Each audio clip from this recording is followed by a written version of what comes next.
부산의 한 작은 종합병원 분만실에서 차가운 겨울바람이 창문 틈새로 스며들었다. 형광등이 깜빡이며 낡은 벽에 그림자를 드리웠다. 복도에서는 김철수 씨가 차가운 벽에 등을 기대고 앉아 있었다. 그의 손은 하얗게 질릴 정도로 꽉 쥐어져 있었고 분만실에서 들려오는 아내 이순희의 신음소리가 그의 가슴을 파고들었다. 제발 아내와 아이가 무사하기를. 철수는 온갖 신에게 빌었다. 결혼한 지 10년이 넘도록 아이가 없었던 그들에게 이 아이는 기적 같은 존재였다. 마을 사람들은 모두 그들의 사연을 알고 있었고 그만큼 기대도 컸다. 분만실 안에서는 순이가 극심한 고통과 싸우고 있었다. 나이든 간호사는 지친 얼굴로 계속 격려했다. 조금만 더 힘내세요. 거의 다 왔어요. 그리고 마침내 강렬한 비명과 함께 작은 생명의 울음소리가 울려 퍼졌다. 모든 것이 잠시 멈춘 듯했다. 그 연약한 울음소리는 방 안의 모든 사람이 기다리던 가장 아름다운 음악이었다. 순이의 얼굴에 미소가 번졌다. 간호사와 조산사는 기쁨에 늘 교환했다. 복도에서 철수는 벌떡 일어나 얼굴에 환한 미소를 지었다. 기쁨의 눈물이 흘러내렸다. 하지만 그 행복한 순간은 단 몇 초만 지속됐다. 아기를 닦아주던 간호사가 갑자기 멈춰섰다. 그녀의 피로한 눈이 크게 떠졌고 기쁨은 순식간에 사라졌다. 대신 충격과 공포가 자리를 차지했다. 조산사도 아기를 자세히 들여다보더니 얼굴이 하얗게 질렸다. 간호사의 손이 떨렸다. 아기의 작은 이마에는 2개의 작은 혹이 붉은빛을 띠며 선명하게 돌출되어 있었다. 마치 어떤 동물의 새끼 뿔처럼 보였다. 무거운 침묵이 분만실을 지배했다. 아기의 약한 울음소리와 순이의 거친 숨소리만이 들렸다. 간호사와 조산사는 서로 바라보며 두려움과 믿을 수 없다는 표정으로 속삭다. 세상에, 이게 뭐야? 처음 보는 일이야? 악마에게 씌인 건가? 이런 속삭임이 고요한 분만실에 스며들었다. 철수는 아무도 아기를 데리고 나오지 않자 조급해하며 문을 열고 들어갔다. 그가 가장 먼저 본 것은 기진맥진해서 잠든 순이와 아기 옆에 움직이지 않고 서 있는 2 여자였다. 그는 조급하게 물었다. 우리 아이는 어떻게 됐어요? 아내는? 간호사가 돌아서서 창백한 얼굴로 아기를 가리켰다. 철수가 고개를 숙여보는 순간 그의 세계가 무너졌다. 아이의 이마에 있는 2개의 기이한 혹을 보았다. 그의 얼굴에 있던 행복한 표정이 얼어붙더니 공포와 혐오 그리고 부정으로 바뀌었다. 안 돼. 우리 아들이 이럴 리가 없어. 순이가 깨어나 남편의 시선을 따라 아기를 보았다. 어머니가 아이를 처음 보는 눈빛은 따뜻한 미소가 아니라 공포에 찬 비명과 두려움으로 가득한 눈이었다. 순이는 그 광경을 피하려는 듯 몸을 움츠렸다. 철수와 순이 모두 아이를 만지는 것을 두려워했다. 원시적인 공포와 농촌에 깊이 뿌리 박힌 미신이 결합되어 그들과 아기 사이에 보이지 않는 벽을 만들었다. 소문은 산불처럼 번졌다. 병원 안에서 시작된 시선과 악의적인 속삭임은 곧 먼 마을까지 퍼졌다. 철순의 아이가 악마에게 씌었대. 뿔이 달렸다는 거야. 이건 마을 전체의 나쁜 징조야. 친척들과 이웃들이 병원으로 몰려왔다. 축하하러 온 게 아니라 압박을 가하러 온 것이었다. 그들은 수근거리며 손가락질했다. 걱정과 분노가 가득한 얼굴로 조상과 마을의 평화, 닥칠 수 있는 불행에 대해 이야기했다. 그 아이를 키울 수는 없어요. 철수야, 그것 좀 봐. 그건 사람이 아니야. 불길한 징조야. 온 가족이 마을에 재앙을 가져오려고 하는 거야. 조상과 마을을 생각해봐. 압박이 이미 육체적으로나 정신적으로 지친 부부에게 무겁게 내려앉았다. 두려움과 고립감이 그들의 마음을 갉아먹었다. 부모로서의 사랑과 본능이 공포와 지역사회의 압박에 의해 흐려졌다. 그들은 갈등했다. 한쪽은 기영이지만 자신의 피와 살인 아이였고 다른 한쪽은 외부 세계의 두려움과 위협, 그리고 아이가 가져올 불행에 대한 믿음이었다. 간청과 눈물, 그리고 절망 끝에 마침내 두려움과 압박이 승리했다. 눈물과 절망 속에서 결정이 내려졌다.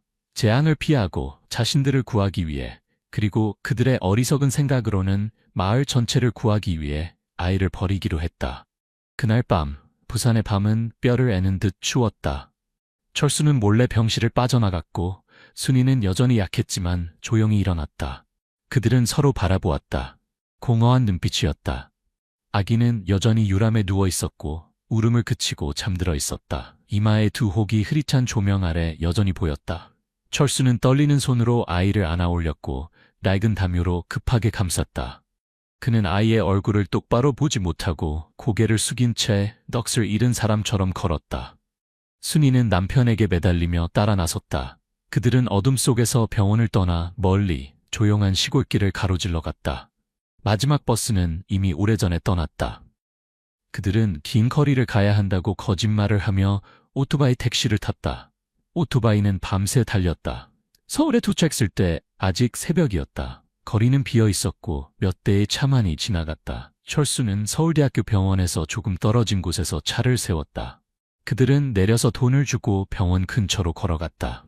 이곳은 나라에서 가장 큰 병원이었고 낮에는 사람들이 많이 다녔다. 그들은 누군가 착한 사람이 아기를 발견하기를 바랐다. 병원 입구는 지금 이 시간에는 으스스할 정도로 비어 있었다. 나무들이 차가운 바람에 흔들렸다.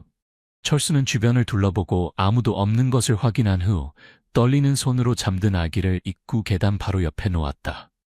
낡은 담요가 작은 몸을 감싼 유일한 것이었다. 아기 이마의 두 혹이 하늘의 별빛을 바라보는 작은 눈처럼 조용히 올려다보고 있었다. 철수와 순이는 몇 초 동안 그곳에 서 있었다. 마음이 질식할 것 같았다. 그들은 마지막으로 만지고 싶었고 작별 인사를 하고 싶었지만 두려움이 여전히 모든 것보다 컸다. 그들은 돌아서서 빠르게 걸어갔다. 뒤돌아보지 않았다. 발걸음 하나하나가 자신의 마음을 밟는 것 같았다. 그들의 그림자가 밤의 어둠 속으로 사라지면서 신생아를 혼자 남겨두었다. 그 밤에 태어난 작은 아기는 작고 약했으며 사람들이 불길한 징조라고 부르는 이상한 표시를 이마에 달고 있었다. 서울의 거대하고 낯선 도시는 조용한 밤의 어둠 속에서 인간의 편견만큼 차갑고 무서워 보였다. 아이는 선천적 기형 때문에 자신을 가장 사랑하고 보호해야 할 사람들의 무지와 비겁함 때문에 버려졌다. 아이의 인생은 완전히 낯선 세계의 문턱에서 추위와 버림받음 속에서 시작되었다. 서울대학교 병원 앞에 가로등 불빛이 차가운 계단을 흐릿하게 비췄다. 차가운 밤바람이 낡은 담요 사이로 스며들어 작은 몸을 떨게 했다. 이슬이 담요와 아기의 적은 머리카락에 맺히기 시작했다. 몇 시간 후 이른 아침 근무에 첫 의료진이 출근했을 때 아기의 약한 울음소리가 주의를 끌었다. 놀라움, 걱정, 그리고 호기심과 두려움이 빠르게 퍼졌다. 서울경찰서에 전화가 걸려왔다. 서울경찰서에서는 월요일 아침이 항상 높이 쌓인 서류 더미로 시작되었다. 프린터 소리, 끊임없이 울리는 전화, 그리고 익숙한 바쁜 분위기가 있었다. 형사과장 박정훈이 복잡한 절도 사건을 검토하고 있을 때 조직과의 김미영 대위가 커피 한 잔을 들고 들어왔다. 그들은 같은 서에서 다른 부서에 근무하는 부부였다. 정훈과 미영은 결혼한 지 거의 10년이 되었다. 그들은 서로 깊이 사랑했고 일과 삶의 모든 어려움을 함께 나누었다. 그들의 작은 가정에 유일하게 빠진 것이 하나 있었다. 아이들의 웃음소리였다. 그들은 불임이었고 여러 곳에서 치료를 받았지만 여러 번 희망했지만 결과는 여전히 지친 기다림이었다. 아이에 대한 갈망이 마음속에서 조용히 타고 있었다. 때로는 식어진 것 같았지만 아기를 볼 때마다 그 불꽃이 다시 타올랐다. 미영은 특히 불행한 아이들을 위해 마음의 부드러운 구석을 항상 남겨두었다. 그날 점심시간에 정우는 몇몇 동료들이 수군거리는 소리를 들었다. 그는 서울대학교 병원 입구에서 버려진 아기와 악마에게 씌인 뿔과 같은 이해할 수 없는 단어들을 어렴풋이 들었다. 그는 눈살을 찌푸렸다. 무슨 일인지 이해할 수 없었다. 그날 오후 보고서를 완성하고 있을 때 내부 보고서가 각 부서로 발송되었다. 그것은 서울대학교 병원 입구에서 버려진 신생아에 대한 예비 보고서였다. 정훈이 그것을 열어 읽었다. 보고서는 시간, 장소, 발견 당시 아이의 상태를 명확히 기록했다. 남자아이, 낡은 담요에 쌓여 있었고 특히 이마 부위에 2개의 비정상적인 덩어리가 명확하게 튀어나와 있었다. 보고서에는 목격자들의 초기 진술과 이미 퍼지기 시작한 소문들도 첨부되어 있었다. 아이는 부산의 외곽 지역에서 태어났다. 담요의 병원 이름으로 보아 선천적 기형 때문에 부모에게 버려진 것으로 보이며 지역 사람들은 그것이 불길한 징조나 악마의 시인 것이라고 믿었다. 아기는 검사와 치료를 위해 서울아동병원으로 이송되었다. 정우는 보고서를 읽으며 얼굴이 심각해졌다. 미심적인 소문 때문이 아니라 연민 때문이었다. 그는 설명된 두 혹에서 부산 사람들이나 병원 직원들이 보는 것 같은 무서운 것을 보지 않았다. 그는 단지 방금 태어나서 이미 버림받은 운명을 감내해야 하는 작고 연약한 생명체를 보았을 뿐이었다. 선천적 기형을 가진 불쌍한 아이를 보았을 뿐이었다. 그날 저녁집에서 서울의 낡은 아파트 단지에 있는 그들의 소박하지만 따뜻한 아파트에서 저녁 식사 냄새가 정훈을 맞이했다. 미영이 식사를 준비하고 있었다. 정훈은 서류 가방을 테이블에 놓고 약간 침울한 목소리로 말했다. 미영아, 오늘 아침에 서울대학교 병원 입구에서 버려진 아기에 대해 들었어? 미영이 손을 멈추고 남편을 돌아보았다. 네, 들었어요. 사무실 언니들이 말하더라고요. 불쌍한 아이 이마에 어떤 기형이 있다고 하던데요. 정훈이 고개를 끄덕이며 보고서를 아내에게 건넸다. 여기 예비 보고서가 있어. 2개의 뿔 같은 혹이 있다고 하고 사람들이 그것을 불길한 징조나 악마의 시인 것이라고 해서 부모가 여기에 버렸다고 해.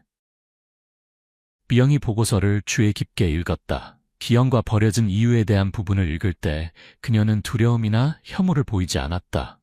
그녀의 눈에는 연민의 빛만 떠올랐다. 불길한 징조? 악마의 시인?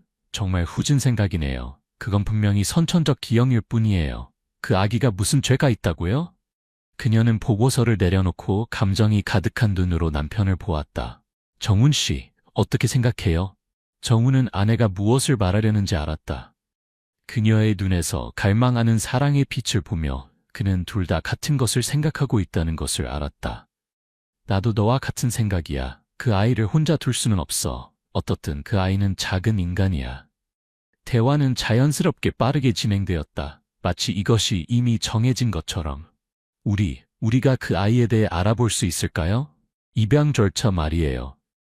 미영이 주저하며 둘 다 생각했지만 아직 말하지 못한 것을 말했다. 정훈이 아내의 손을 잡았다.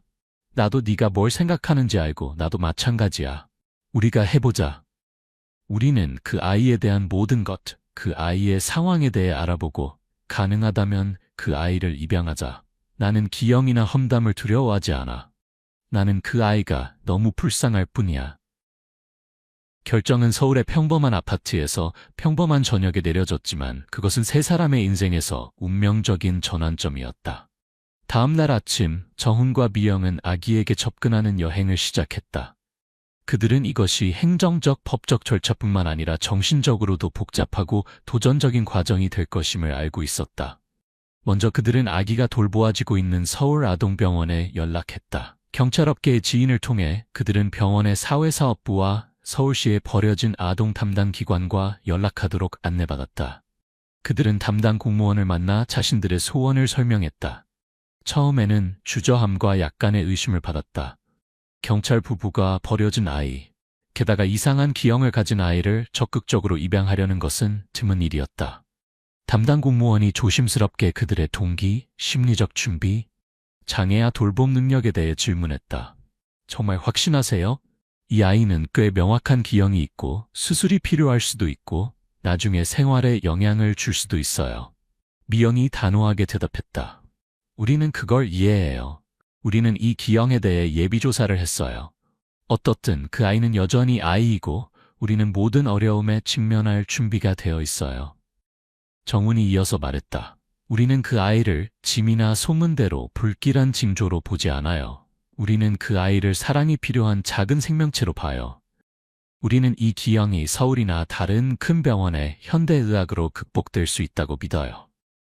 그들의 진실성과 결단력이 점차 공무원들을 설득했다. 하지만 버려진 아동 입양 절차는 매우 엄격하고 시간이 오래 걸렸다. 몇 주간의 기다림과 모든 조기 절차를 완료한 후 그들은 아기를 만날 수 있다는 통보를 받았다. 서울아동병원에서 추운 겨울 주말 오후에 만날 수 있었다. 서울아동병원 복도를 걷는 정훈과 미영의 발걸음은 긴장과 걱정으로 무거웠다. 병원 특유의 냄새가 우유와 기저귀 냄새와 섞여 공간을 가득 채웠다. 그들은 젊은 간호사의 안내를 따라 깨끗한 작은 방으로 갔다. 그곳에는 아기 침대들이 정갈하게 배열되어 있었다. 다른 아기들의 작은 소리들 사이에 약간 떨어져 있는 침대 하나가 있었다. 간호사가 부드럽게 가리켰다. 저기 아기가 있어요.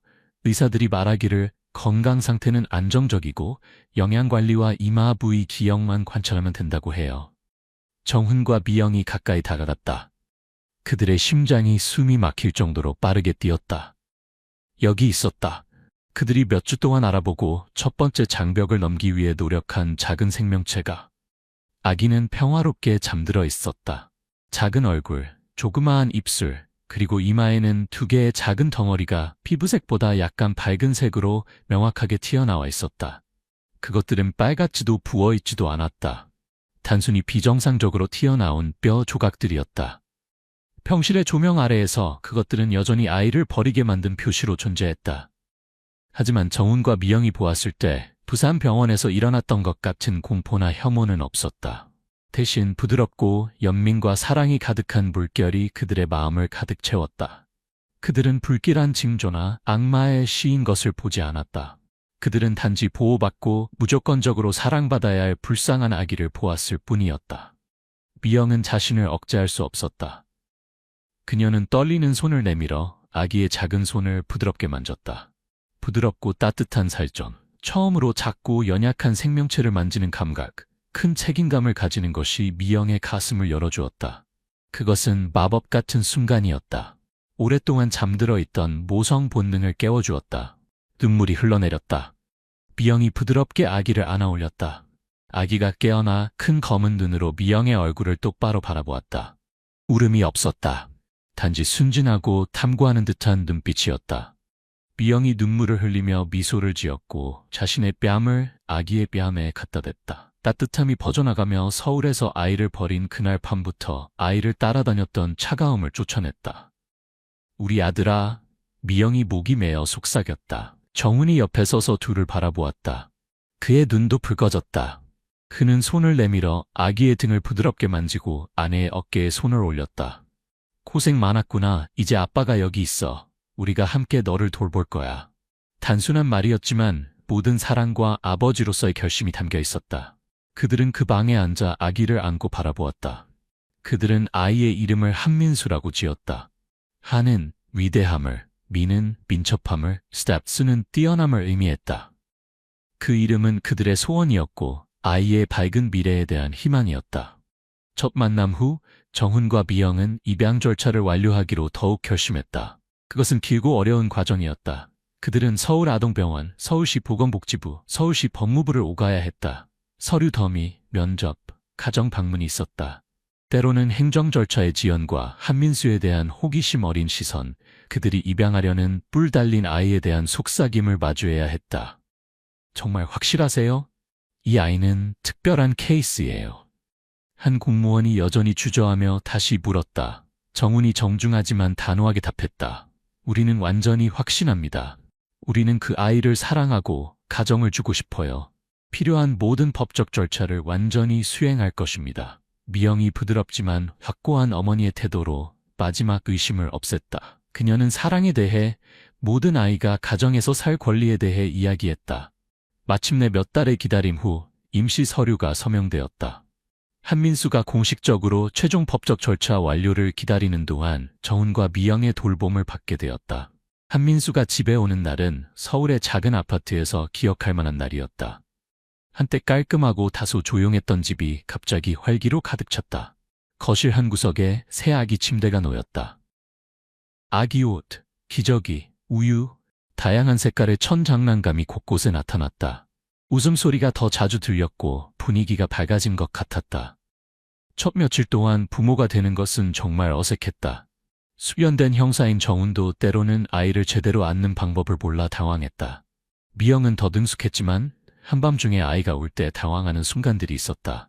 잠 못 이루는 밤들, 성공하지 못한 기저귀 교체들, 서둘러 먹는 식사들, 서울경찰서에서의 업무 압박은 계속되었다.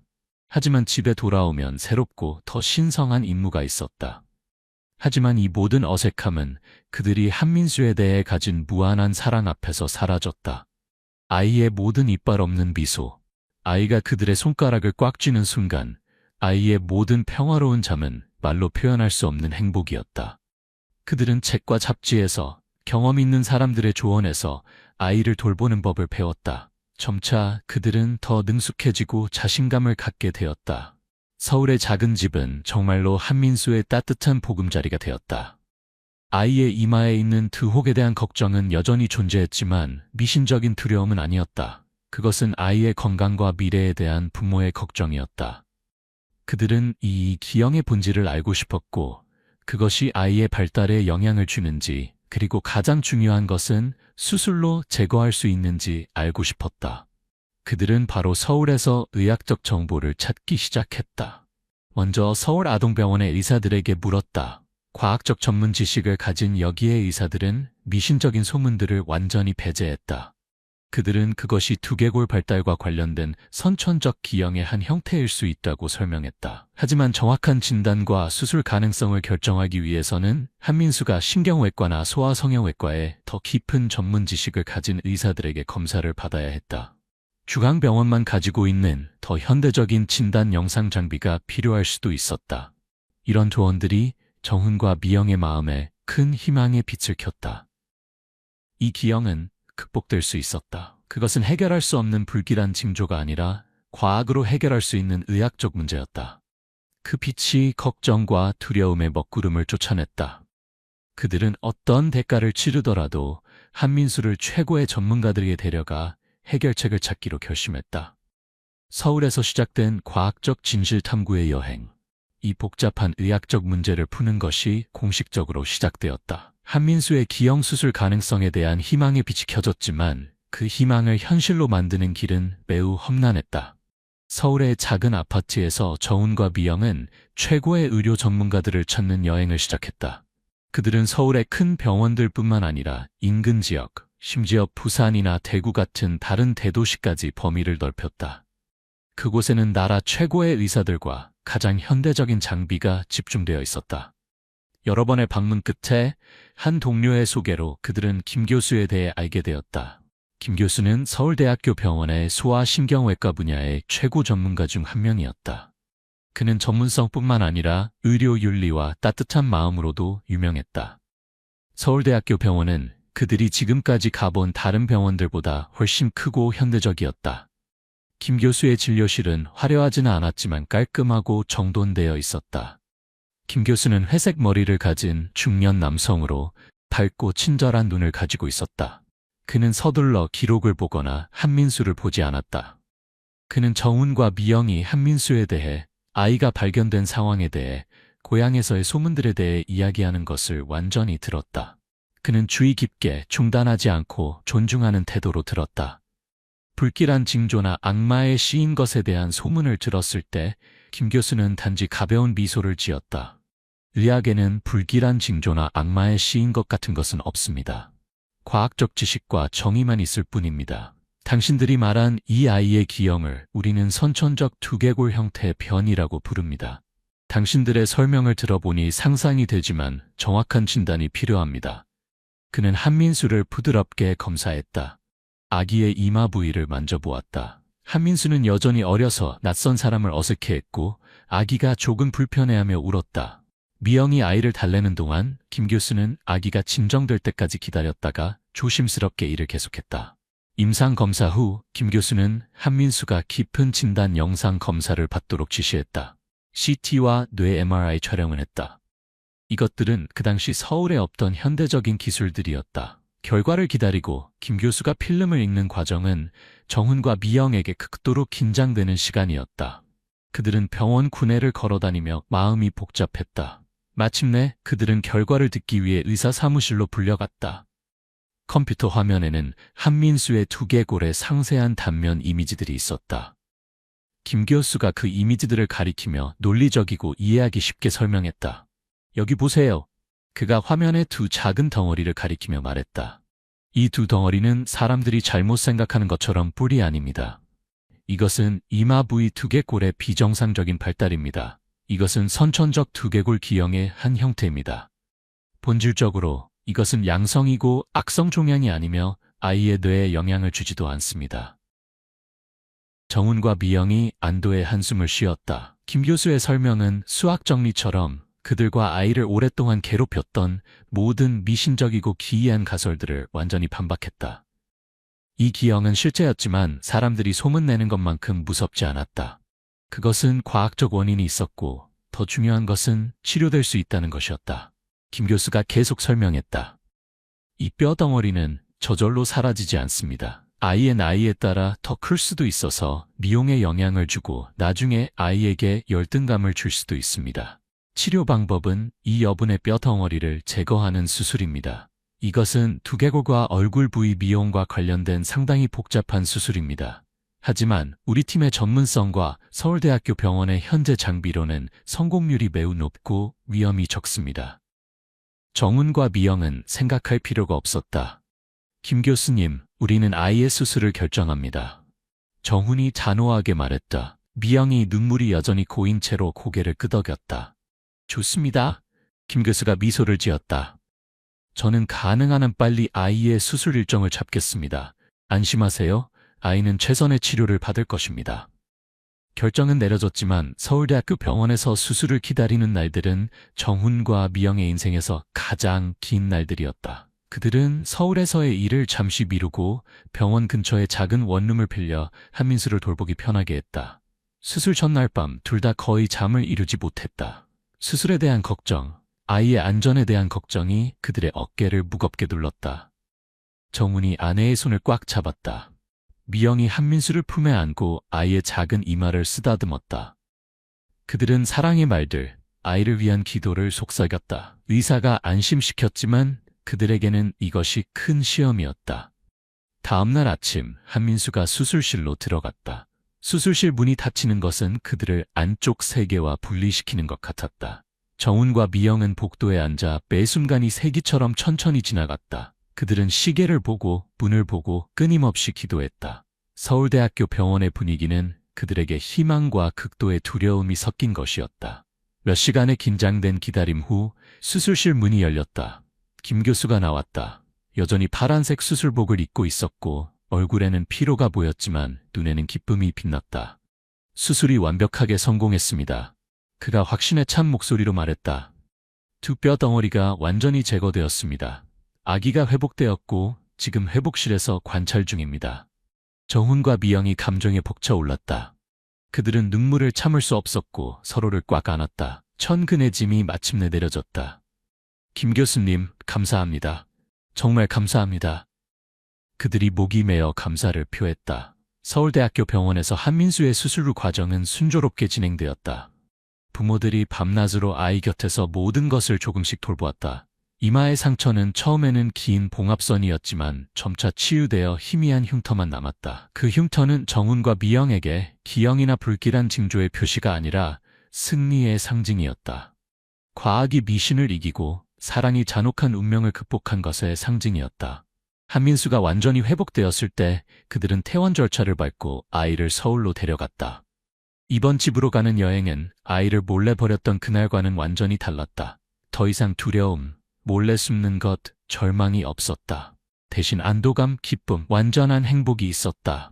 서울의 익숙한 아파트에 도착했을 때 한민수는 이마에 더 이상 비정상적인 표시가 없이 부모의 품에서 완전히 평화로웠다. 아이는 어릴 때부터 편견과 차별에서 해방되었다. 정훈과 미영의 사랑과 김 교수의 능숙한 손 덕분에 한민수의 기형 방정식은 성공이라는 해답을 얻었다. 새로운 삶, 평화롭고 희망찬 삶이 서울에서 진정한 가족의 품에서 앞으로 기다리고 있었다. 한민수는 정훈과 미영의 사랑 속에서 건강하고 평화롭게 자랐다. 서울의 작은 집은 항상 웃음과 따뜻한 가족의 온기로 가득했다. 서울경찰서에서의 바쁜 업무에도 불구하고 두 사람 모두 아이에게 최대한의 시간을 할애했다. 정훈은 아이에게 용기, 정의, 논리적으로 사물을 보는 방법에 대해 가르쳤다. 미영은 아이에게 사랑, 나눔, 삶의 아름다운 것들에 대해 가르쳤다. 그들은 한민수에게 그의 출신에 대해 결코 숨기지 않았지만 항상 아이가 사랑으로 찾아지고 양육되었다는 것, 피가 아닌 사랑으로 온 인생 최고의 선물이라는 것을 강조했다. 어릴 때부터 한민수는 특별한 재능, 숫자에 대한 이상한 매혹을 보였다. 다른 아이들이 아직 10까지 세는 것에 어려움을 겪을 때 한민수는 이미 작은 숫자들을 빠르게 더하고 빼고 있었다. 아이는 블록 장난감, 퍼즐 맞추기를 좋아했다.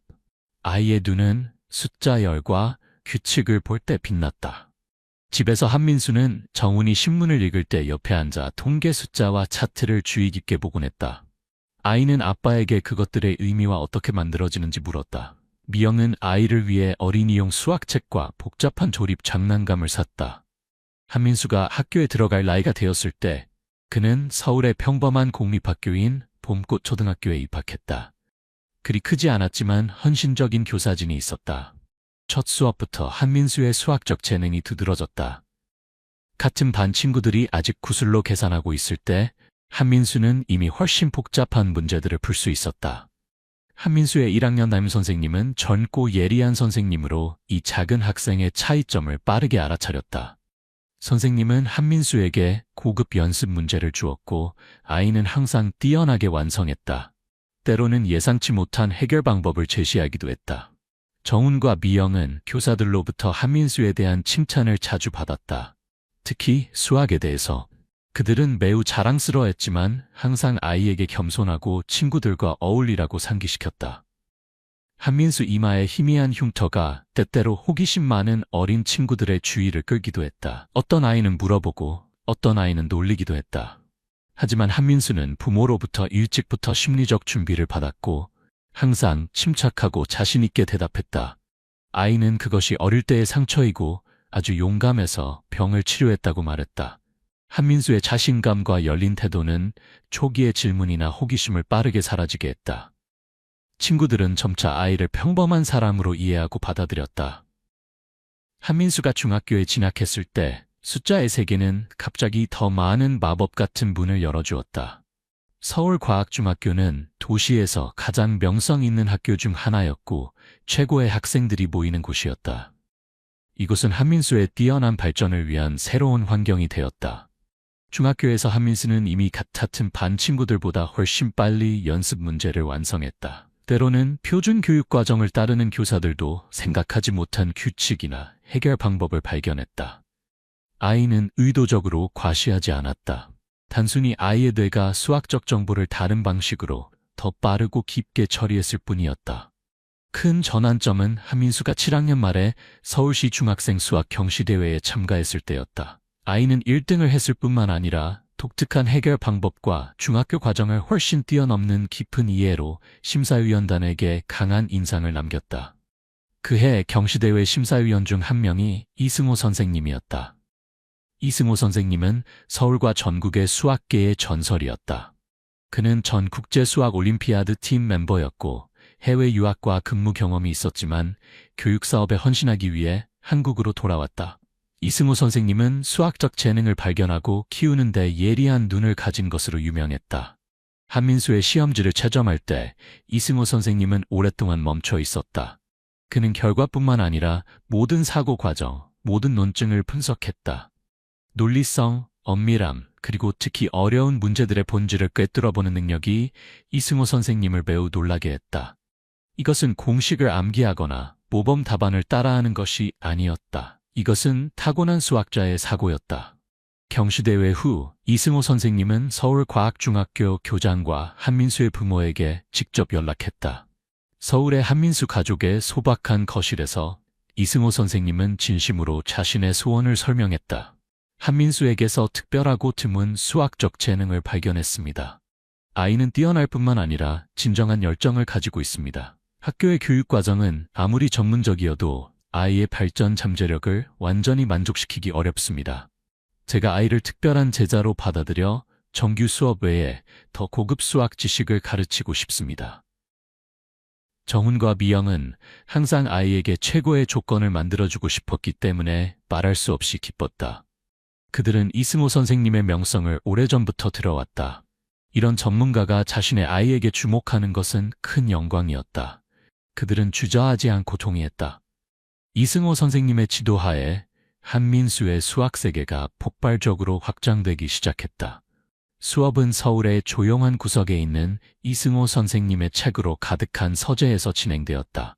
더 이상 교과서의 연습 문제가 아니라 고전 정리들, 국제 경시대회의 아름답고 도전적인 문제들이었다. 이승호 선생님은 지식을 전달할 뿐만 아니라 한민수에게 사고하는 방법, 여러 각도에서 문제에 접근하는 방법, 수학에서 아름다움과 우아함을 찾는 방법을 가르쳤다. 한민수는 물을 만난 물고기 같았다. 아이는 열정적으로 공부하고 매주 수백 문제를 풀며 탐구했다. 어려운 문제가 있으면 몇 시간 동안 앉아서 먹는 것도 있곤 했다. 복잡한 문제의 해답을 찾거나 새로운 추상적 개념을 깊이 이해할 때 아이의 눈이 빛났다. 이승호 선생님의 지도와 타고난 재능의 결합은 빠르게 결실을 맺었다. 한민수는 다음 몇 년간 서울시 중학생 수학 경시대회에서 계속해서 최고 순위를 차지했다. 한민수라는 이름이 서울의 교육과 수학계에서 점점 친숙해졌다. 그리고 전국대회에서도 한민수는 서울 대표팀에 선발되어 전국 중학생 수학 경시대회에 참가했다. 압박이 배가 되었다. 전국에서 온 최고의 학생들과 경쟁해야 했다. 고강도 훈련, 어려운 모의고사들이 있었다. 하지만 한민수는 이승호 선생님의 지도와 단련된 실력으로 빛을 발했다. 아이는 아직 어린 나이에 전국 수학 금메달을 획득했다. 그 후 2년 연속으로 이 성과를 유지했다. 한민수라는 이름이 서울뿐만 아니라 전국의 수학계에서 널리 알려졌다. 아이는 서울과학중학교와 서울시 전체의 자랑이 되었다. 서울의 지역 언론들이 수학신동, 서울의 황금소년에 대해 보도했다. 하지만 명성과 빽빽한 학습 일정에는 압박도 따랐다. 한민수는 대부분의 시간을 공부와 시험 준비에 할애해야 했고 또래들처럼 놀고 즐길 시간이 적었다. 아이의 특별한 열정이 때로는 자신만의 세계에서 외로움을 느끼게 했다. 학교에서 친구들에게 존경받았지만 수준과 관심사의 차이로 인해 그들의 대화나 활동에 완전히 어울릴 수 없었다. 하지만 감정적이고 공감적인 대화나 조언을 위해서는 한민수가 항상 서울의 집으로 돌아갔다.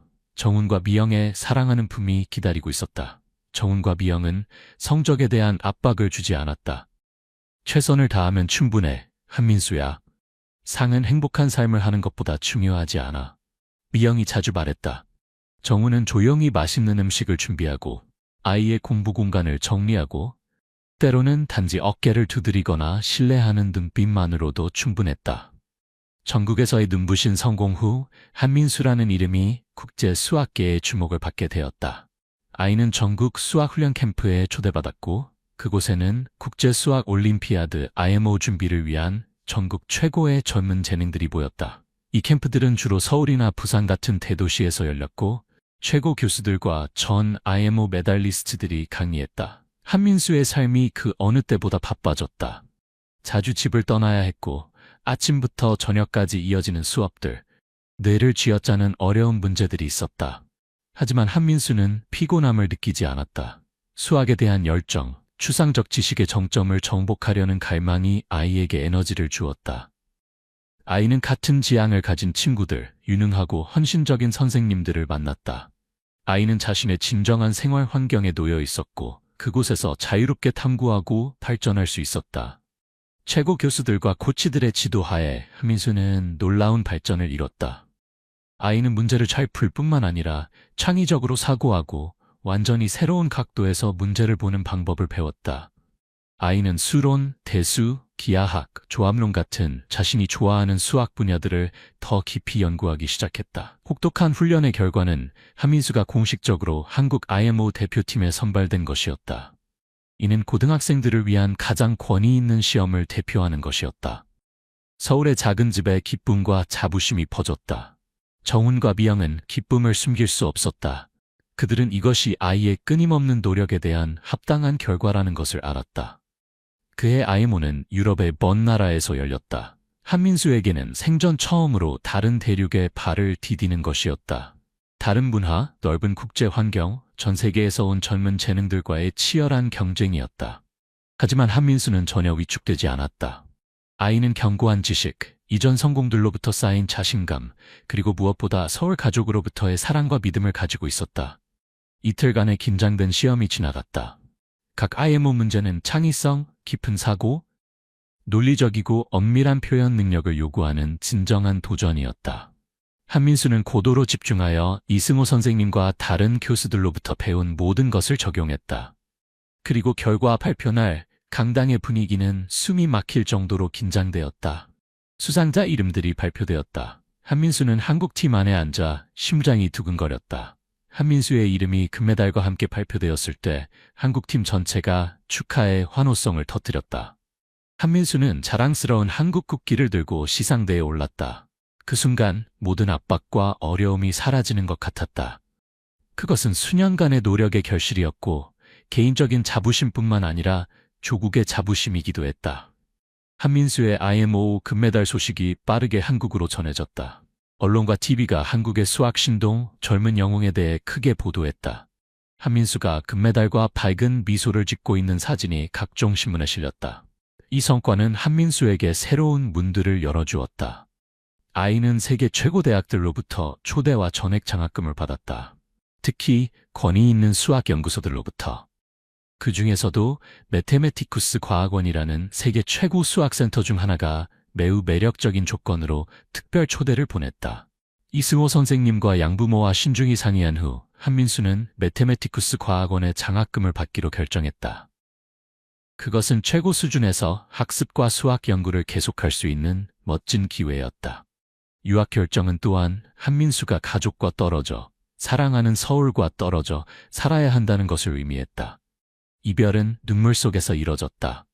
미영이 한민수를 꽉 안고 온갖 것들을 당부했다. 정훈이 아들의 어깨를 두드리며 자부심이 가득하지만 아쉬움도 숨길 수 없는 눈빛을 보냈다. 한민수는 어디에 있든 마음은 항상 서울의 집을 향할 것이라는 것을 알았다.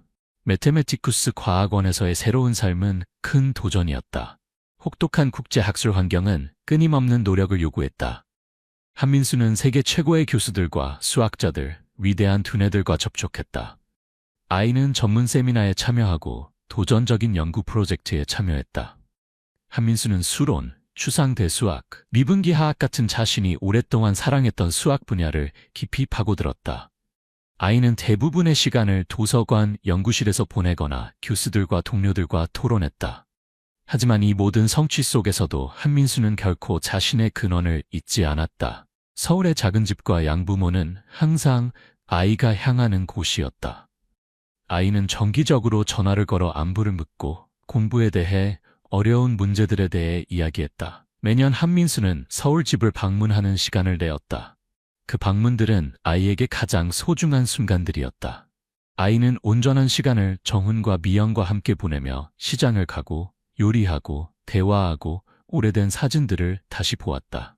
하지만 한민수의 국제적 명성이 높아질수록 언론의 관심도 따라왔다. 그리고 어느 날 과거의 그림자가 예상치 못하게 나타났다. 한 언론에서 한민수의 과거에 대해 파헤치기 시작했다. 아이가 버려진 아이였고 서울의 경찰 부부에게 입양되었다는 정보가 점차 밝혀졌다. 그리고 출생 시 비정상적인 표시에 대한 세부 사항도 드러났다. 부산 병원에서 뿔 같은 혹을 가지고 태어나 부모에게 버려진 아이의 이야기.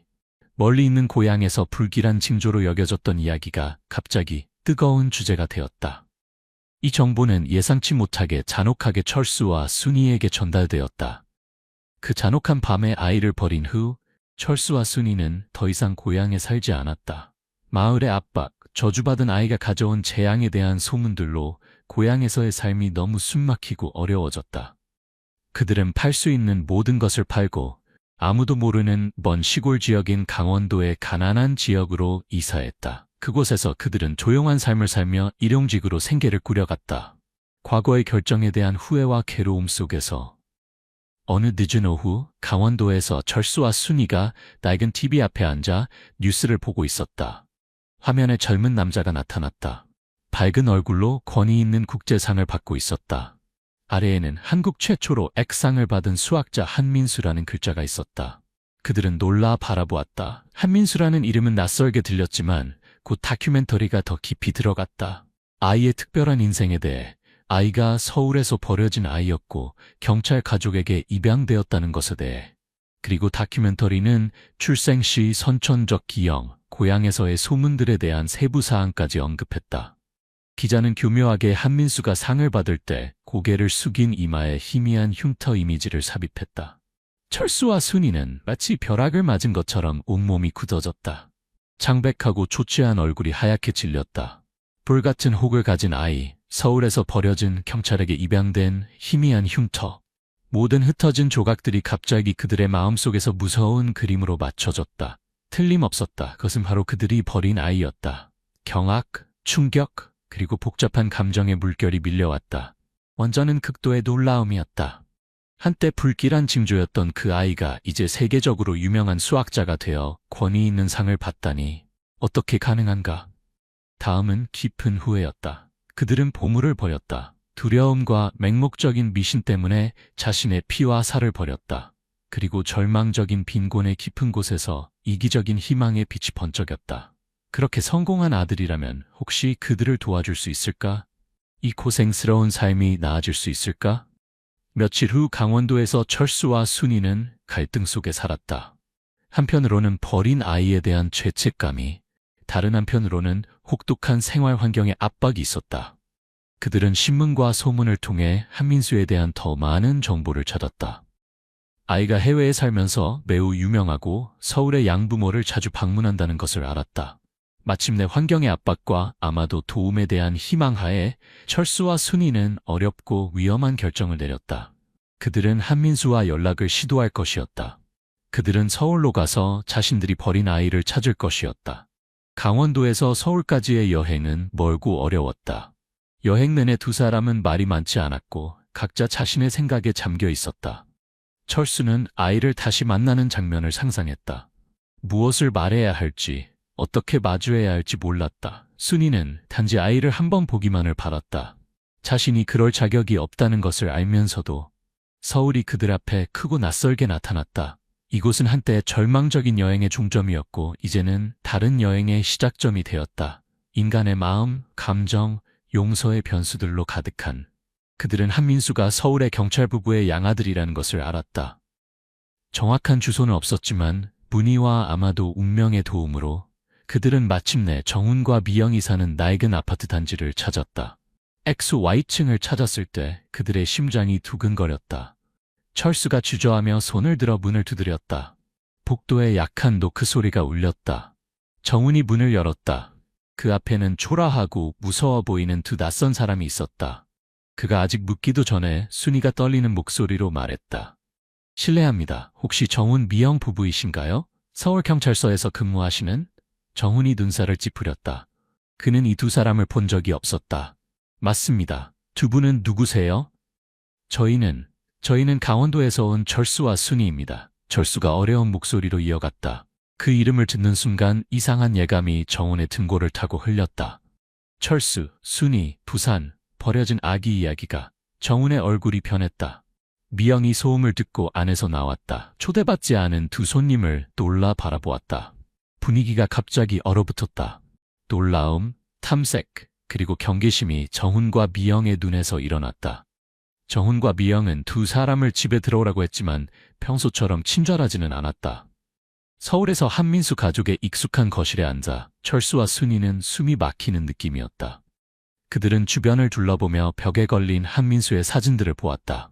어린 한민수, 학교 다닐 때의 한민수, 상을 받는 한민수. 그들의 시선이 그 사진들에 머물렀다.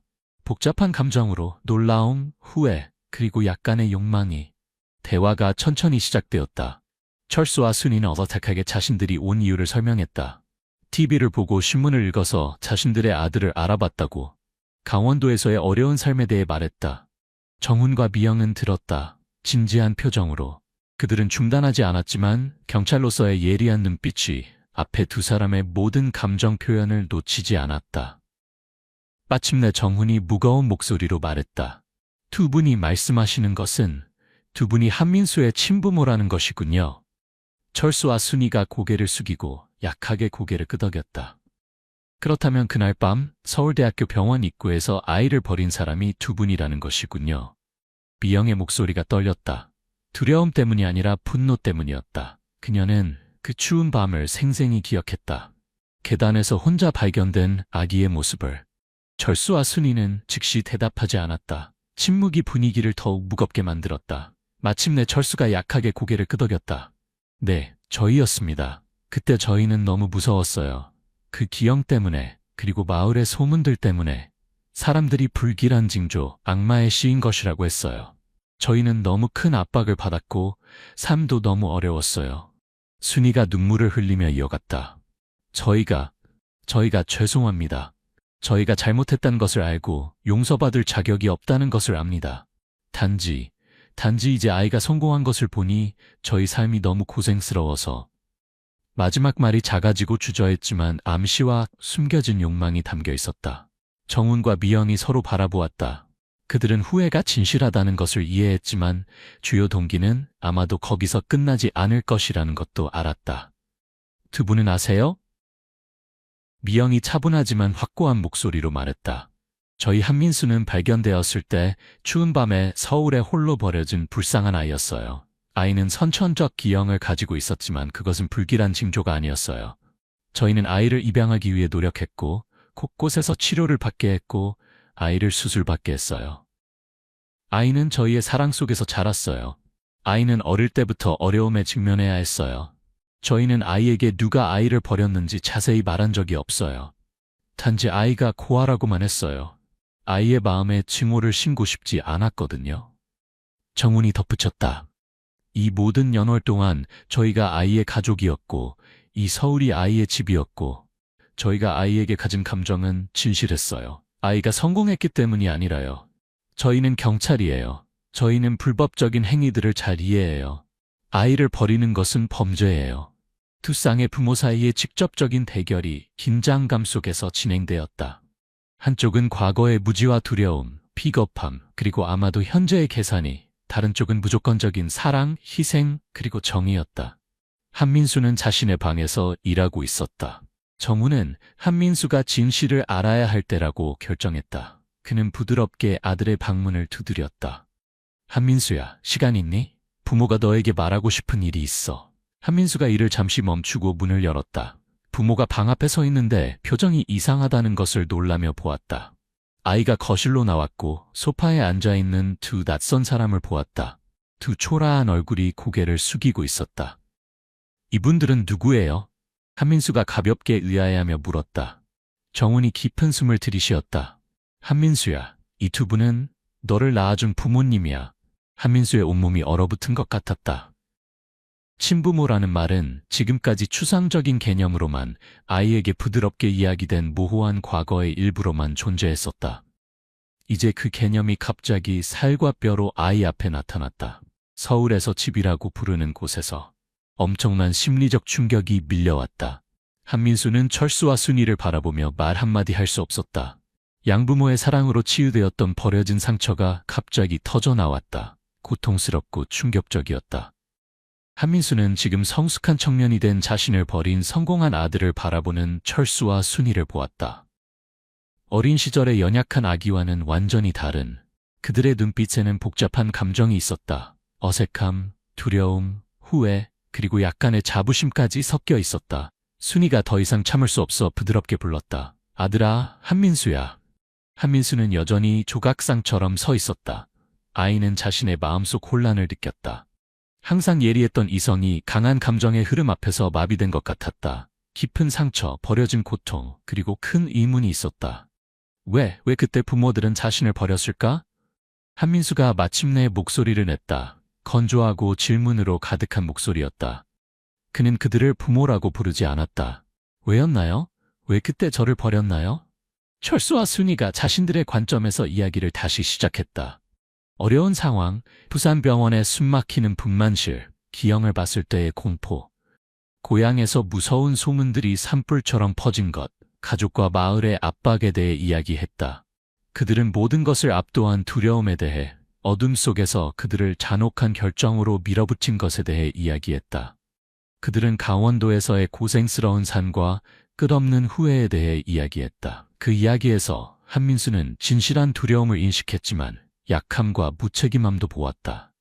아이는 후회하는 말들 뒤에 도움에 대한 기대와 희망, 성공한 아들로부터의 도움에 대한 바람도 인식했다. 정훈과 미영은 조용히 한민수 옆에 서서 아이의 어깨에 손을 가볍게 올렸다. 그들은 아무 말도 하지 않았다. 단지 거기 있을 뿐이었다. 이 폭풍우 같은 순간에 아들에게 가장 확고한 지지였다. 한민수는 양부모로부터 무조건적인 사랑과 지지를 느꼈다. 그것이 아이가 혼란스러운 감정의 흐름 속에서도 침착함을 유지하는 데 도움이 되었다. 몇 시간의 어려운 대화 후 한민수는 결정을 내렸다. 이성과 감정을 신중히 결합한 결정이었지만 사랑과 감사를 기반으로 한 것이었다. 한민수가 철수와 순이를 다시 만났다. 이번에는 서울 중심가의 더 은밀한 장소에서 관심을 끌기 시작한 언론의 주목을 피해서였다. 한민수는 철수와 순이와 차분하고 성숙하게 대화했다. 아이의 목소리에는 원망이 없었지만 지나치게 부드럽지도 않았다. 저는 지난 며칠 동안 많이 생각했습니다. 한민수가 시작했다. 두 분의 그때 상황을 이해합니다. 두 분이 그런 어려운 결정을 내리게 한 두려움과 압박도 이해합니다. 철수와 순이가 이 말을 듣고 희미한 희망의 빛이 떠올랐다. 한민수가 계속했다. 하지만 사실은 두 분이 저를 버렸다는 것입니다. 제가 부모가 가장 필요했을 때, 제가 가장 약했을 때 두 분은 제 곁에 있지 않았습니다. 제 곁에 있었고, 저를 돌보고 사랑하고 제가 정상적으로 살 수 있도록 싸워준 사람들이 있었습니다. 그것은 정훈 아버지와 미영 어머니였습니다. 아이가 양부모를 바라보며 확고하고 사랑 가득한 눈빛을 보냈다. 그분들이 저의 진짜 부모입니다. 제 가족은 이 서울의 이 가족입니다. 한민수의 말은 예리한 칼날 같았다. 철수와 순이와 남아있던 희미한 연결고리를 끊어버렸다. 그들의 얼굴이 변했고 희망의 빛이 꺼졌다. 저는 두 분이 과거의 결정을 후회할 수도 있다는 것을 압니다. 한민수가 무거운 목소리로 계속했다. 또한 두 분의 삶이 어려움에 처해 있다는 것도 압니다. 아이가 잠시 멈춘 후 단호한 목소리로 말했다. 저는 두 분과 친자 관계를 맺지 않을 것입니다. 과거는 바뀔 수 없고 저는 이미 가족이 있습니다. 하지만 저는 두 분이 생활을 유지할 수 있도록 매월 금전적으로 지원하겠습니다. 이것은 단순히 물질적 도움이며 이 지원이 비밀로 유지되기를 바랍니다. 명확하고 단호한 결정이었다. 원망하지도 않았지만 받아들이지도 않았다. 한민수는 수학자의 방식으로 해결책을 제시했다. 문제를 분석하고 자신이 믿는 가치에 기반해서 모든 변수에 대한 최적의 해답을 제시했다. 그 만남 후 한민수는 마치 무거운 짐을 내려놓은 것 같은 느낌이었다. 과거와 직면하고 자신을 낳아준 사람들과 마주하고 최종 결정을 내리는 것이 고통스러웠지만 마음의 평화를 찾는 데 도움이 되었다. 아이는 과거를 받아들였고 그것이 자신을 정의하거나 괴롭히도록 두지 않았다. 한민수의 이마에 있는 희미한 흉터는 이제 더 이상 고향이나 부산 병원에서의 불길한 징조에 대한 괴로움이 아니었다. 그것은 강인함의 상징이 되었다. 잔혹한 운명을 극복한 여정에 미신보다 과학의 승리에 모든 상처를 치유한 사랑의 상징이었다. 한민수는 일상생활로 돌아가 과학에 계속 헌신했다. 아이의 명성은 국제무대에서 계속 높아졌지만 아이는 결코 자신의 뿌리와 사랑의 근원을 잊지 않았다. 한민수는 축적된 명성과 재산을 인도주의적 목적으로 사용했다. 아이는 한민수 서울재단이라는 큰 장학금 재단을 설립해서 한국의 그 고아들과 어려운 환경의 아이들, 특히 수학에 재능이 있는 아이들을 지원했다.